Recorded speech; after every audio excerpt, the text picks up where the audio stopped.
This show brought to you by Circle of Seven Productions, www.cosproductions.com. Please be sure to subscribe and welcome to our circle.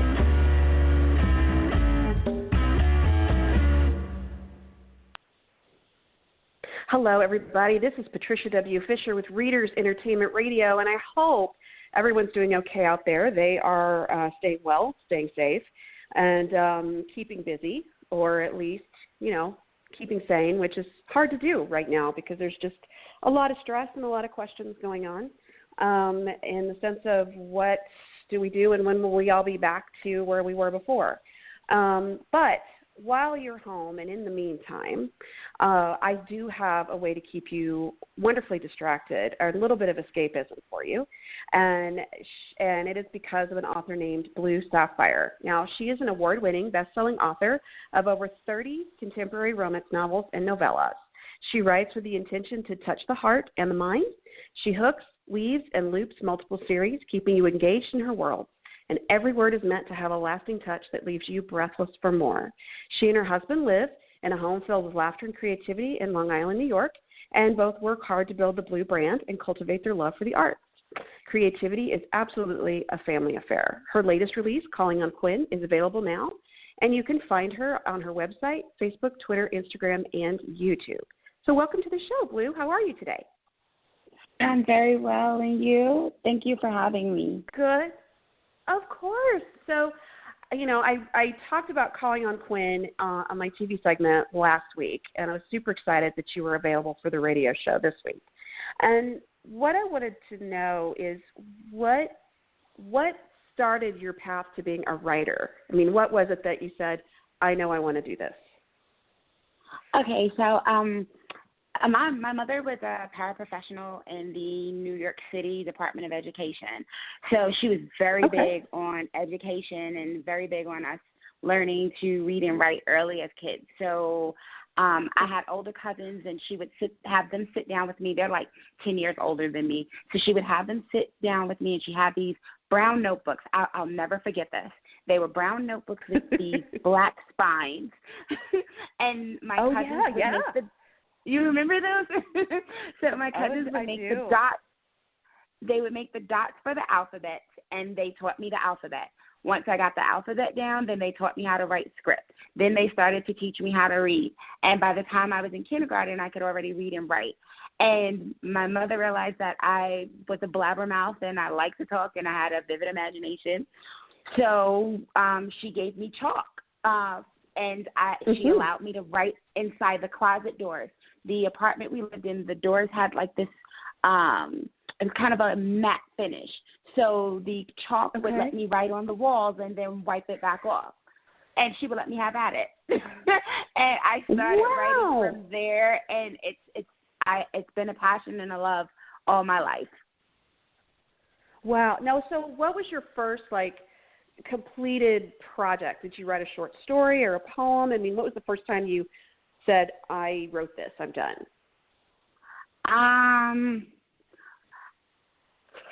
Small projects in high school.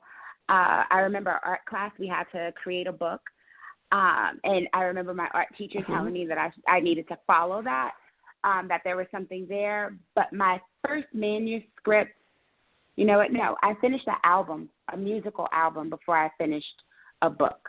So that was probably 2003. Don't ask me. My husband would be so upset with me. He wants to fire me as an artist right now. I have an album due and it's not done. But I think that was like 2003, 2005 when I finished the first album, and it was published or released. But the first written manuscript for a novel. Because I did a couple of I did some self-help books first, but the first actual novel was 2007 after my mother passed. That was the first finished novel. So did you sell that book? Did you eventually sell it or have it published? Yes, that is my kitchen sink that's on Amazon. Black Bella is on Amazon, and it has the kitchen sink in it and some more. I love it. Do not judge me by that book. You wrote never. Well, I'm just wonderfully impressed that because a lot of writers that are like, oh yeah, I have this first book or this first 5 books that are under the bed and will never see the light of day. And so I'm always love the fact when someone writes that first book and it actually does see the light of day. So good for you. I love that. But why go from self-help to romance? I mean, what was the catalyst that made you shift over? Because I wasn't getting it. I had mentors that were telling me that I should be publishing, that I should be writing, and that was a direction that I needed to go in. But I thought that I needed to model what they were teaching me, what we were doing, the industry that we were in at times. And once I left that industry, it was like, okay, you know what? You actually see these books like movies. Maybe you should be over here. and so more in the fiction area, yeah. Yeah, I was going through some life transitions, and books were my escape, but I didn't necessarily have the funds to buy as many as I wanted to, so I was reading the same books over and over, and then it was like, okay, you know what, I can do this. And that's when I started to write a lot of my collection. Okay. So what you've done self-pub, you've done your indies, and you have also got stuff traditional, so you're a hybrid writer. Yes. What made you choose each path? What was the choice in that? I don't play well with others when it comes to people telling me what to do. Fair. That's fair. Telling me I have a spirit of defiance. So telling me that I have a due date on July 10th is like telling me to give you the book in December. So I did not want to do traditional because I was like, I don't want to go, I don't want anyone telling me when to, and I don't want them necessarily changing my voice. As an African-American author, it was always, in my community, it was always made as if, it was made to seem as if our voices were stripped from our book. So if you go traditional, you're not going to sound like you. So I was concerned about that because I don't write urban fiction, but then I don't necessarily fit in the regular mainstream area where everyone, I don't sound like everyone. I'm somewhere in between. So I was concerned about that. And I didn't know the process of going about getting an agent, going traditional, and Amazon made it so easy to just do it yourself. And I needed to write to breathe. It was my escape. So I just threw a book up and said, well, let's learn, let's figure it out. Right. Oh, and you said, so what did you learn after? Oh, go ahead. No, I'm sorry. You asked about traditional too. So with traditional, that's a funny story. I'm a member of the Long Island Romance Writers of America, and they have a yearly luncheon. They have a yearly luncheon, and Jeannie Moon, who is awesome, she does the city charts, and it's like Jeannie's like a wizard with the charts. She knows where to put everyone. So this particular year. Oh, yes, she does. She's like, yes, she knows. Yes. This particular year, I had said, I have no interest. I'm coming to support everyone else. I don't care where you sit me. And she chose to sit me at the table with Deb Workman from Source Books. So I am extremely shy. I'm very shy. So Deb sits down and Deb starts talking to me, and I'm like, I don't remember that movie, but the guy is like up against the wall. Why are they talking to me? How can they see me? And that's exactly how I felt.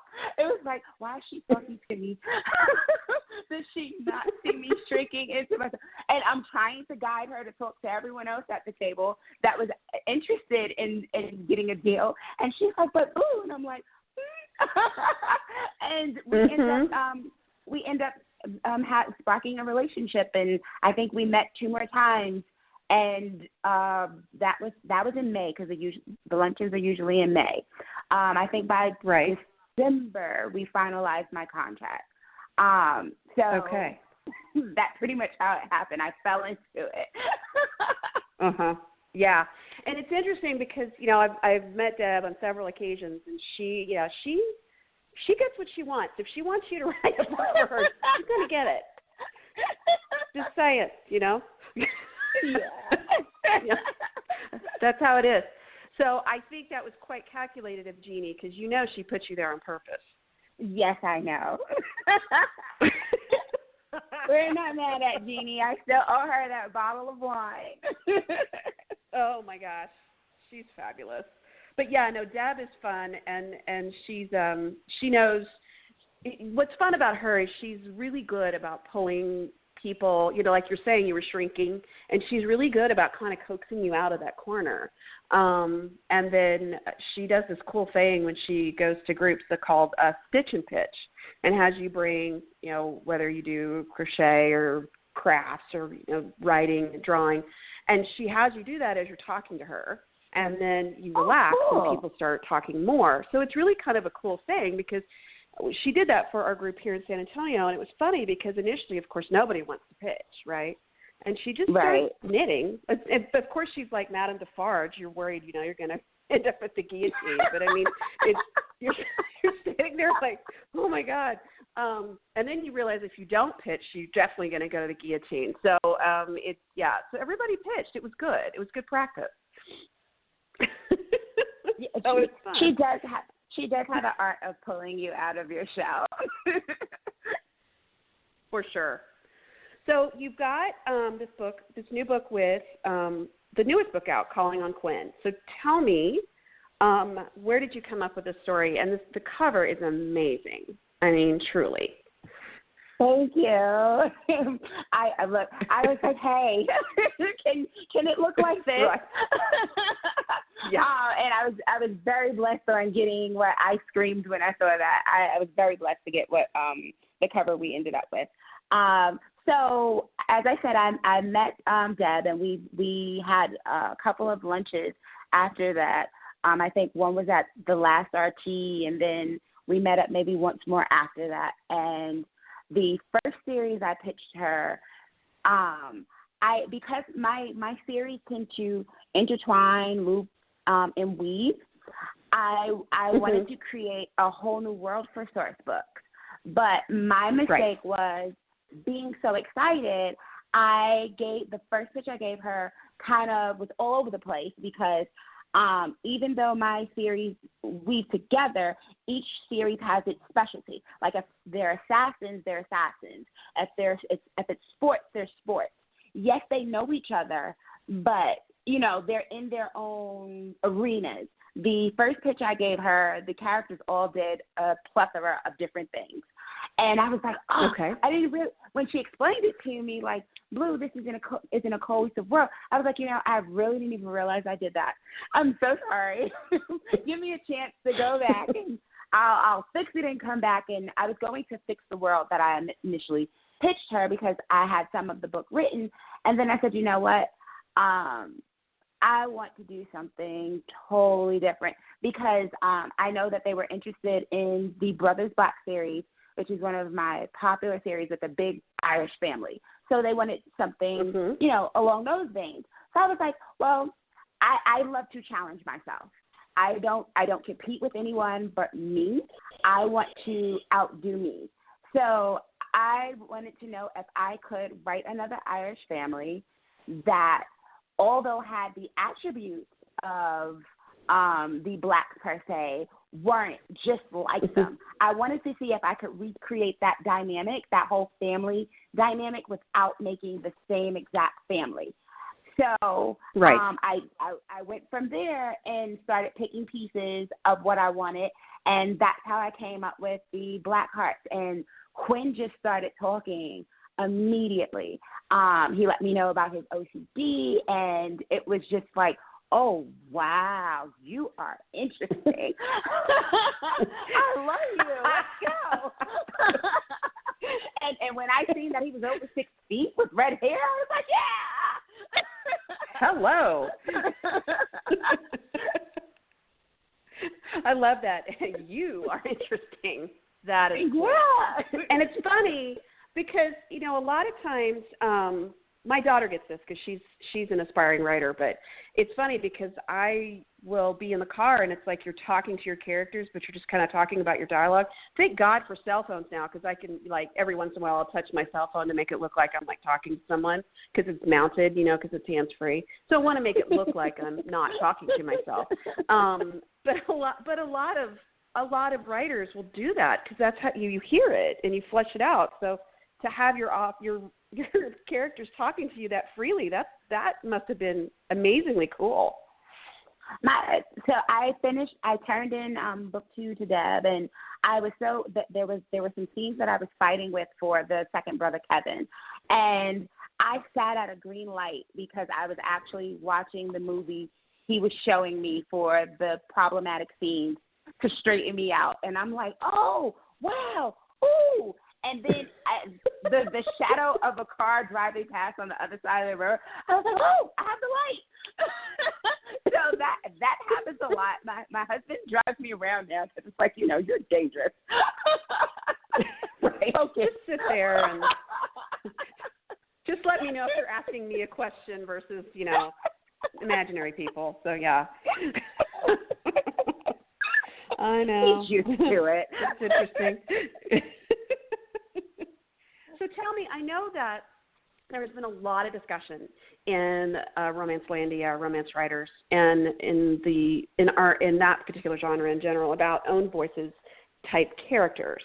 And so when you were constructing your series, you have that woven in, correct? You're bringing in all sorts of characters into your series. Tell me how, you know, you talked about when you first started writing how your voice, you just didn't see it as often, and how it would be basically, it wouldn't be the same, you know, if that was the person that you truly wanted to write. How has that changed with, as you've written and published and gone on with your writing career? I think my characters have always told me who they were up front. And that was another thing that took me a long time to start writing the fiction, because my male characters would show up as other. So they were always heroines that looked like me, but the males would be Hispanic or Irish or Italian. They were always Indian, anything. They everywhere. So when I started writing, I did not know that there was a genre for me.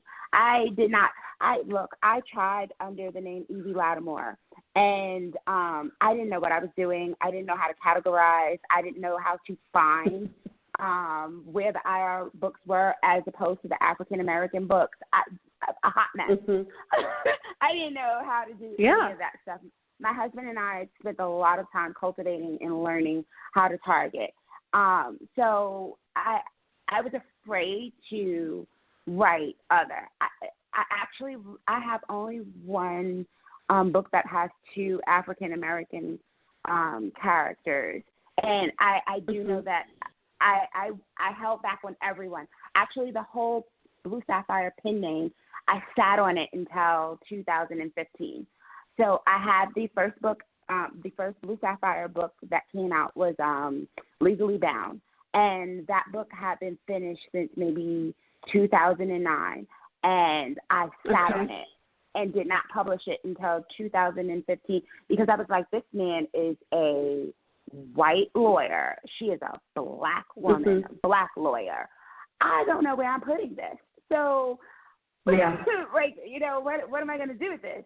So let's just sit this here. It was a nice idea, but, you know, it is what it is. It took a long, my husband is a African-American male. So he had to poke me about a lot of things because I write very scenes. So when I started, I was like, I can't do this. We work in ministry. I can't do this. And he's like, why not? If God gave you the idea, yes, you can. Why? Sure. And I'm like, well, I can't. There was a lot of begatting in the Bible, just saying. Exactly. I was like, I can't put out all these white men. What will people say? What do you think? And he's like, is it what you were given? I was like, yeah. He was like, that's how you see them? I was like, yeah. He's like, well, then put the book out. So it has been an internal struggle for me at times. And then I had to just get over it and say, this is how they come. My characters show me who they are, and I'm not going to change who they want me to represent them as. It's like having aliens from another planet that are telling you, I want you to learn about my species, or I want you to learn about my world, and I'm coming to you because you can represent me best.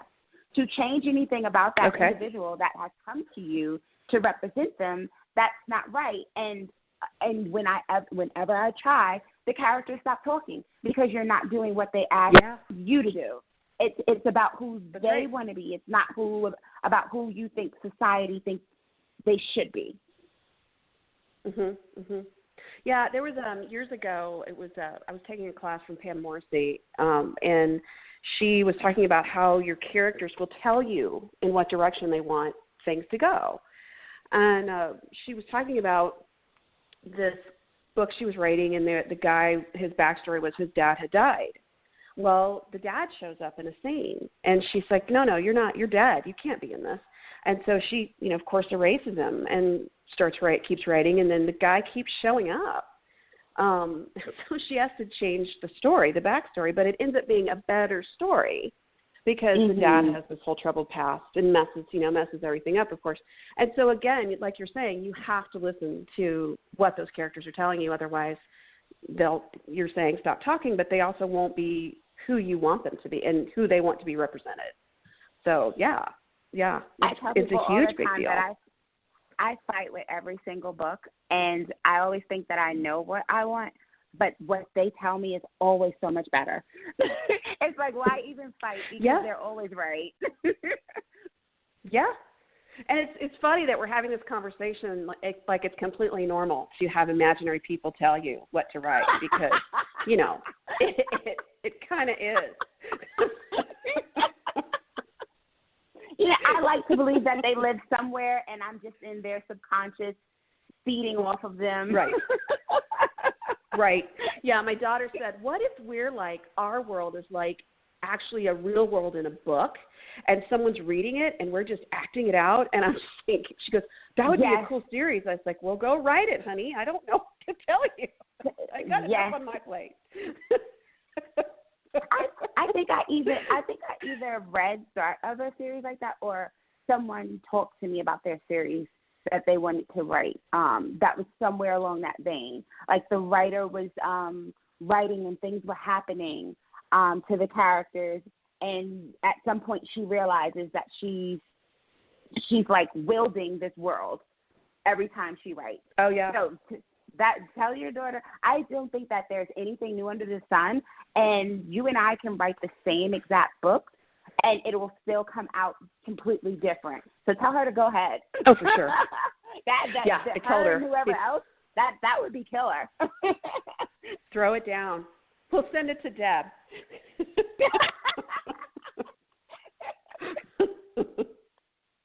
I hope she's listening. She knows we love her. So, what were some of your favorite books growing up? Favorite books growing up. Oh, geez. I think I'm getting old. Okay, I know I had the subscription to the Girl Talk books. I used to love when that little brown box would come. You know how you get the square box that had like your Columbia CDs and stuff? Well, Girl Talk did the same thing, and you would get 3 books at a time. So I had the Girl Talk book. I would go to the library to get the Babysitter Club books. And there was a librarian, Miss Yvonne, that used to always have to chide me because I would sneak over to the adult section to get the Danielle Steele books to read because I just did not want to read Babysitter's Club anymore. It was like, look. There comes a point where you're like, And it's interesting because there was this huge jump. I mean, you're saying this, and it's like we would go to Babysitter's Club, Nancy Drew, and then all of a sudden it was either you read all these classics or everybody dies. And that's fine, but then you make this big jump, and then it's into the adult world, and you're 14, and you've run out of books. It's like, well, do I really want to read Danielle Steele? Well, I guess I do, because what else am I going to read? So I'm so glad for the middle ground now. There's the middle ground is there. So Yeah, I remember reading, I don't know, you're probably not, I don't know if you're old enough, but I was in college when that movie Lace came out, and I don't remember who wrote the book, but it was a miniseries. Like 80s had miniseries all the time, right? So you had, but Lace was in it, and it was about three friends who, one of them gets pregnant, and there was this big secret about, who the father was, and the baby's put up for adoption, and then she goes back and finds her mom's. It's just a whole big deal. Anyway, so they made this whole big thing, and Phoebe Cates was the girl grown up, and all these very well-respected actresses in it. But it was one of those things where it's like you go from Babysitter's Club to this book. It was like, that's a huge jump. Yeah. And then my mother also was a part of one of those book clubs, so she would get like Waiting to Exhale, and there were several of her books that I would sneak into because she had them in this like chest, and when she was at work, I'm sneaking in the chest to get the book. Yeah. So yeah. I think I had a well-rounded reading experience in my youth.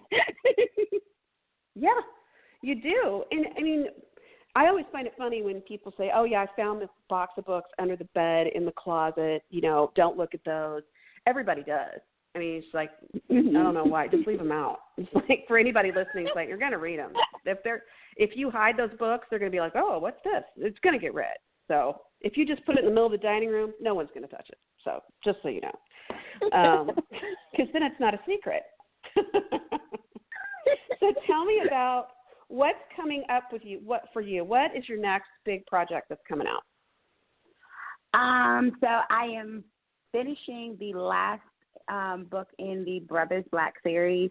I left a big cliffhanger with book 6, which I usually don't do, because what I did in Quinn, I do not consider to be a cliffhanger. That was just a lead into that book. But what I did in the last Brothers Black book, it's a huge cliffhanger, literally. And I'm finishing that up. I have signed 3 authors, and I'm putting out their individual series. We all did a project together, The Wicked Prince Charming, and last year, like October of last year. But this year, they're all putting out their own individual series. So we're working through their books. That has been such a fun experience because I've been mentoring them for almost 2 years. So they've been gearing up for this year. I'm really excited about that. Then we have a series that's coming. It's kind of a shared world between myself and a few of the authors I signed in, as well as another author who just wanted to join us for the project. I don't want to say the name of the series because it's a little profane. Okay.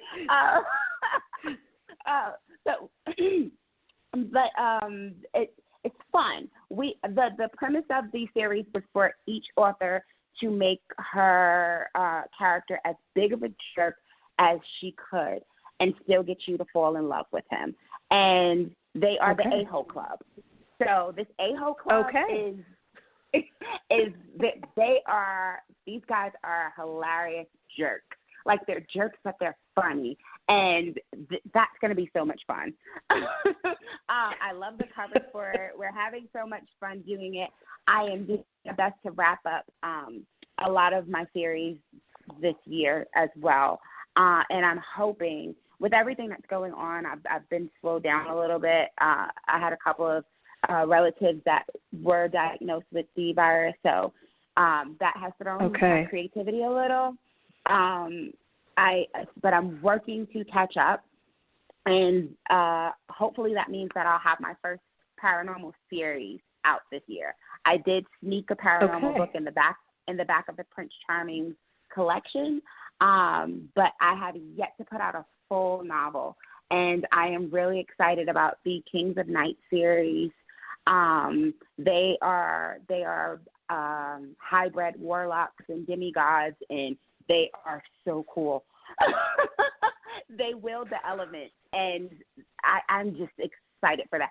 And they have the unique element of a motorcycle club as well. So there's a lot going on with them. That whole world just as you can see, I just got so excited and like went left.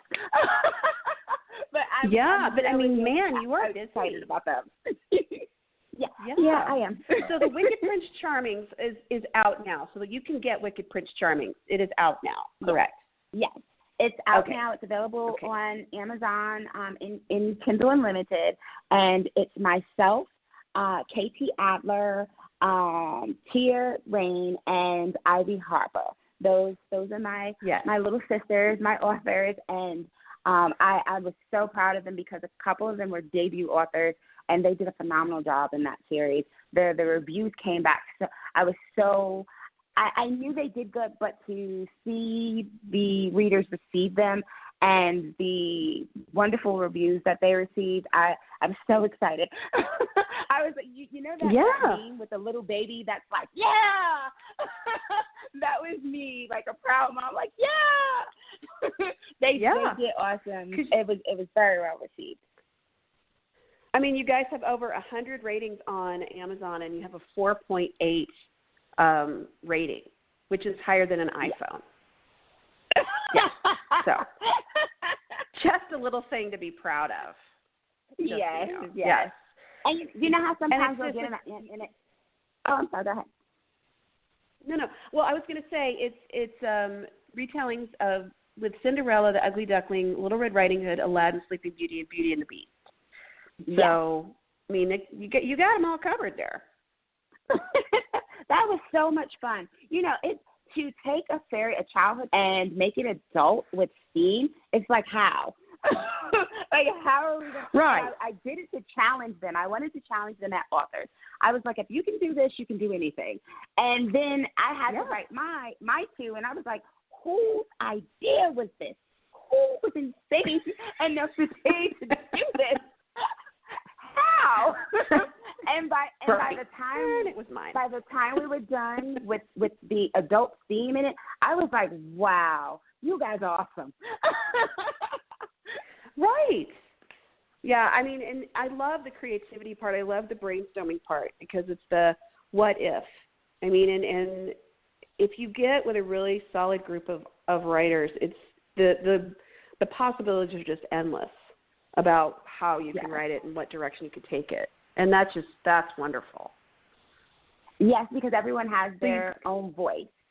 And you're going to get a different voice with every story, and I think that's just awesome. I often tell some author friends of mine that I would love to do a project with authors that are writing the exact same book, everything about the book the exact same, so that we can see the difference that we would get. The same premise with the same, dynamic, giving all the same stuff, the same bag of tricks. Yeah, the same tropes and everything. Mm-hmm. Exactly. And see what you would come up with at the end. I would love to see what would be produced from that. That would be a cool contest, actually.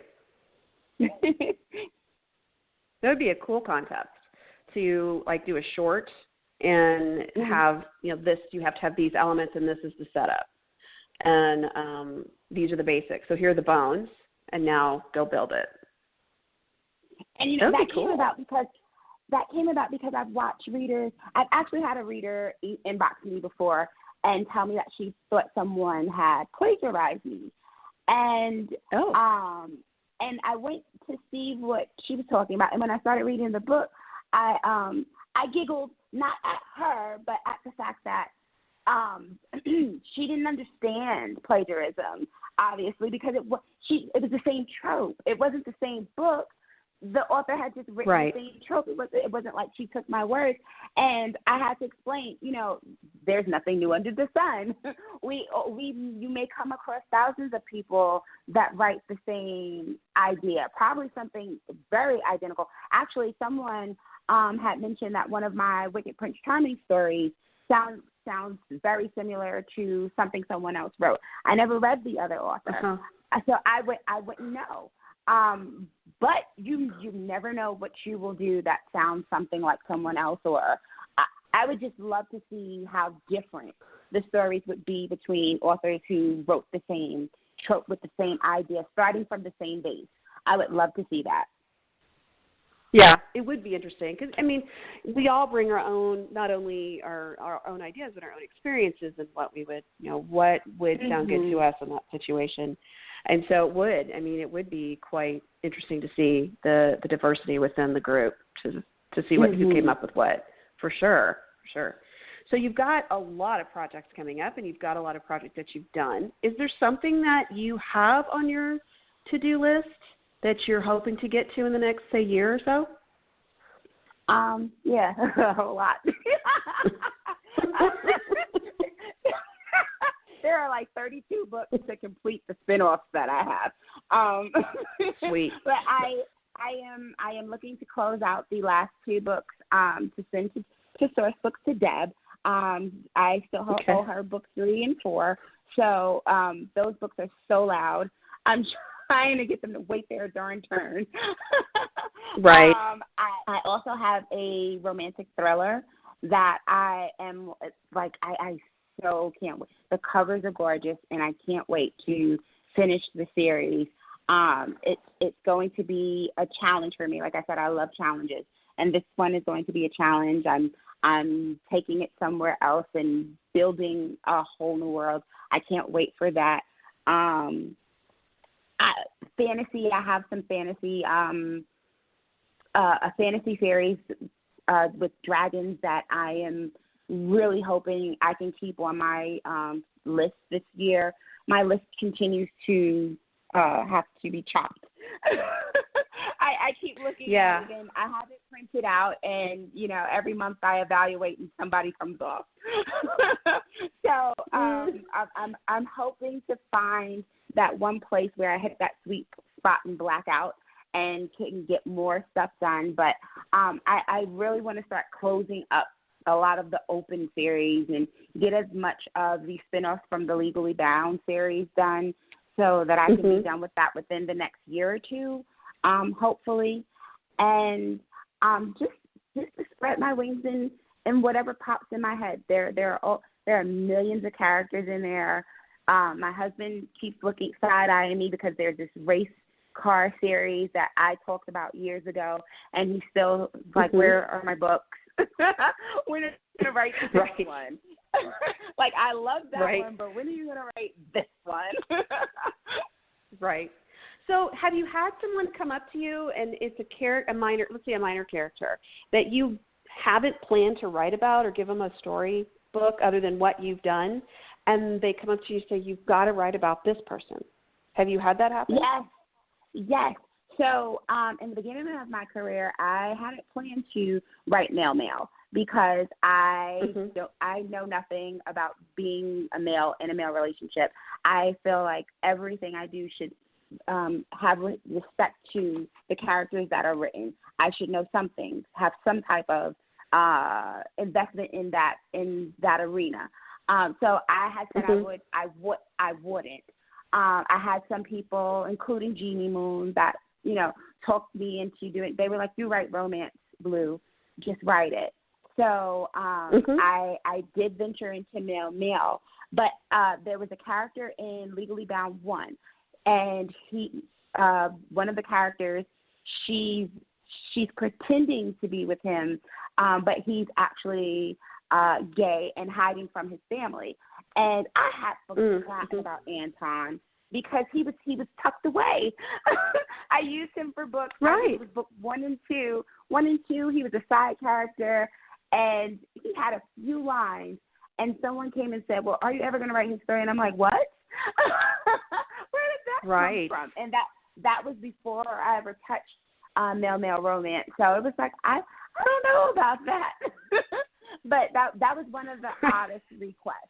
Because I was like, I didn't talk about him that much. Where did that come from? But that says something about your writing that, you made people pay attention to him, that you wrote him in a way that people were like, well, they cared. They were invested. They wanted to know what his story was.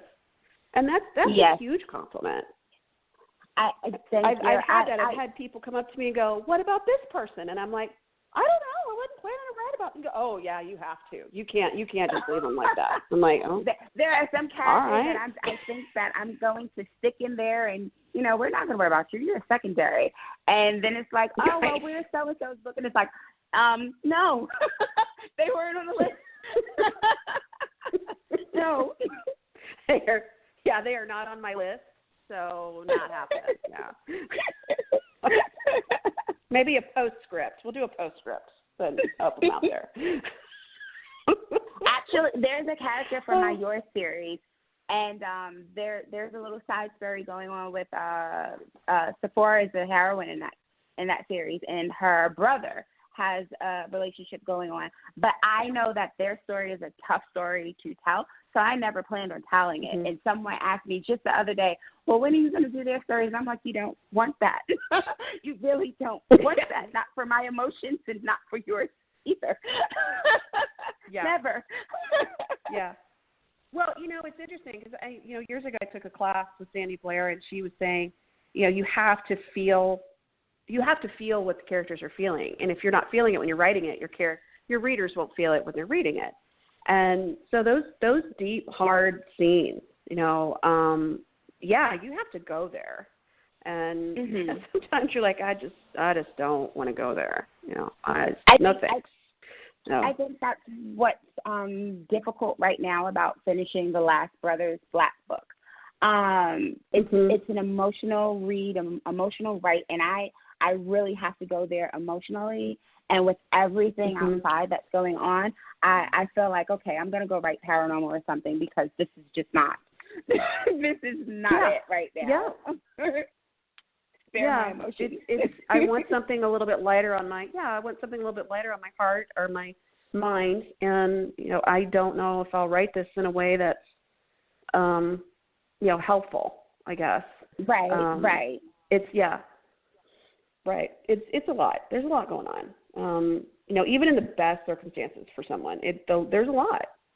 I mean, the world has changed in a very, on the turn of a dime. It's everything's different. So, which is why I'm so glad we have writers like you that help us, take us out of it for a little while, and bring us to we come back to reality a little bit more refreshed and recharged and ready to face it. So thank you for doing that. Appreciate you. You're welcome. Thank you. Absolutely. Well, we have about 2 minutes left, and so I wanted to just bend your ear on who is on your to-be-read pile right now. What is on my to-be-read pile? My to-be-read pile is old. Because I haven't read anything in maybe 2 years now since I met Deb. I've been busy. Yeah, she'll keep you busy for sure. Yes. So I have Jeannie's last book on my to be read pile. Oh boy, I really couldn't tell you. I've become like a bone collector. I will buy your books and they're sitting on my Kindle, but I don't have the time. And there it is. You get my support. Well, I'm just not able to read. Yeah, I get that too. I totally get that. Well, but we thank you for being so busy and pumping out those amazing stories. So thank you again for coming on today. No problem. My pleasure. Thank you for having me. Absolutely. So that was Blue Saffire with Readers Entertainment Radio, and I'm Patricia W. Fisher. If you are looking for a wonderful read, Calling on Quinn is available now. Blue Saffire, you can find her at her website, Facebook, Twitter, Instagram, and YouTube, and all of the links, including the link for the book, is in the write-up of the show. And we will look forward to seeing you again. Please come back when your next book is out. Oh, I thank you. I would love to. Yay! I'll keep watching. I'll just pester you. I'll send you a bunch of messages. Okay. No problem. We will talk to you soon, and please stay safe, everybody out there, and keep on reading. This show brought to you by Circle of Seven Productions, www.cosproductions.com. Please be sure to subscribe, and welcome to our circle.